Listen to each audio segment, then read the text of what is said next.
From downtown to the counties, time now for the top 7 at 7, where we bring you these 7 stories making the biggest impact in your communities tonight.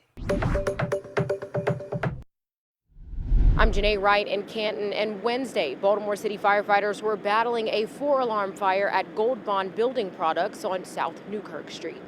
The fire started just after 10 a.m. on the second level of the building.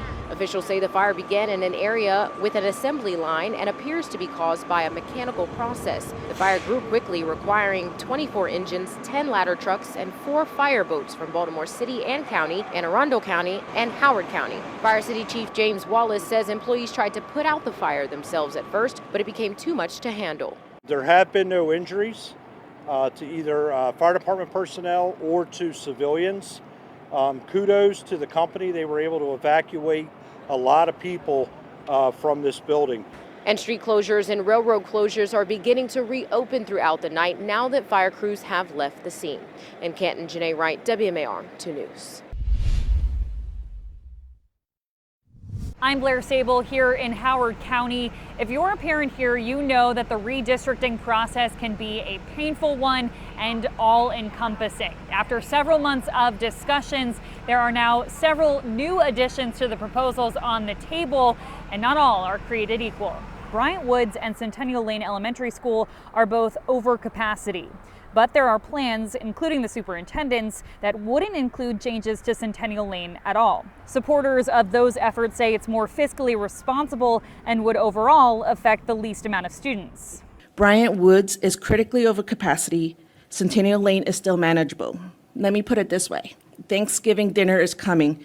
Bryant Woods is in a dress too small and it's bursting at the seams, while Centennial Lane is in sweatpants. But the concern is Bryant Woods has a higher concentration of economically disadvantaged students, which would then be exacerbated by those plans.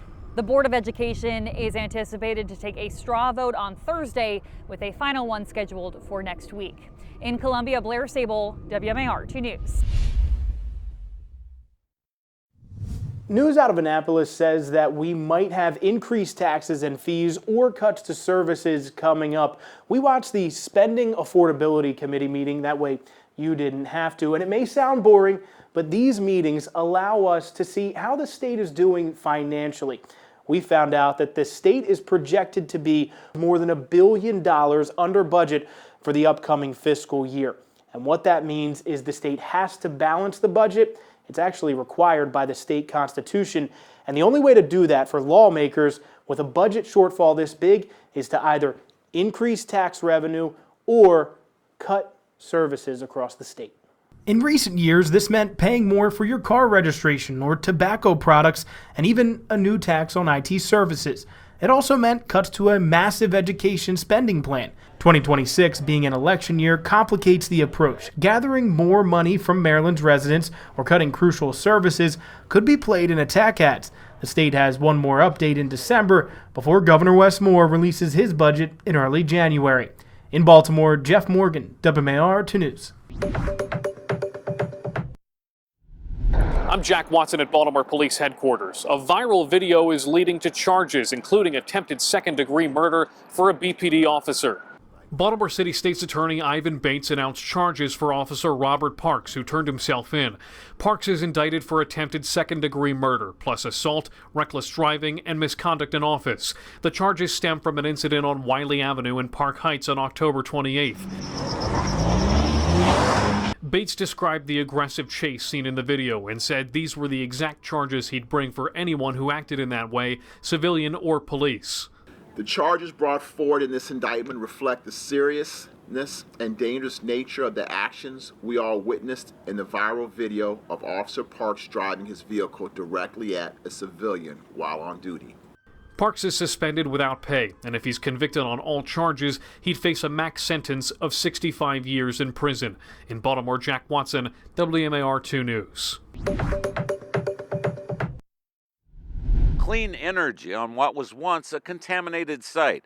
I'm Jeff Hager in Elkton, where this new solar project will help some residents save some money off their electric bills.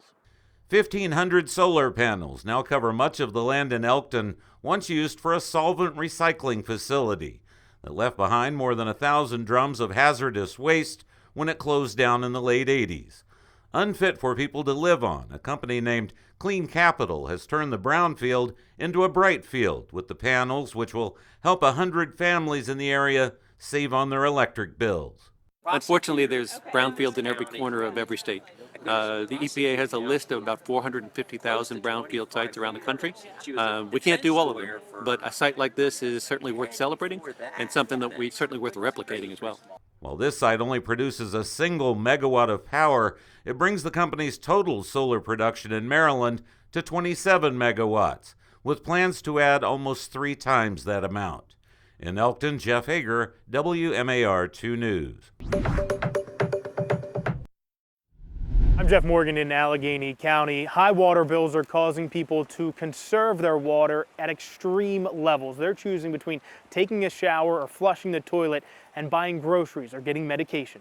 About 1,200 people here in Allegheny County are scared every time they turn on the shower or get a water bill in the mail. The thing that I'm afraid of is it's going to come down to a choice of, do I lose my house? I'm going to get sick. We're going to get sick. I mean, there's all kinds of scenarios. Neighbors here are on a private water system owned by Maryland Water Service. We reached out to the company that owns them multiple times for comment. In an email response to our request for comment, Nexus Water Group defended their rates, saying they're regulated by the Public Service Commission. Residents here are fed up. They're hoping their elected officials can help. What I'd like to see happen is us to use the power of government, state and local, to put every ounce of pressure on this company to allow this water system to come into the Allegheny County public water system. For now, the people here are hoping their elected officials deliver on a solution sooner rather than later. I'd like to see the water company go away. They're just going to keep raising the rates, whether we like it or not. The Office of the People's Counsel is pushing for legislation to provide a better warning system to people buying a home on private water. Jeff Morgan, WMAR 2 News. All week, the Franciscan Center in Baltimore is focusing on more than just food. I'm Carol Burnett with WMAR 2 News with more on a partnership that's helping people eat well and take control of their health. The Franciscan Center is partnering with MedStar Food RX, a 6-month no-cost program to help those living with diabetes. We are able to go to the different sites and offer, primary care. We do urgent care visits. Guests can get free health screenings in their mobile unit, meet with dietitians, and pick up groceries. It's all part of a community effort to help people who may not always have access to health care get the information they need to get and stay healthy. This is actually a great thing because it's very local and also it's available if you want the knowledge or the resources. And for a full list of all the events that they have lined up for this week, you could head to our website, WMAR2news.com, for more information.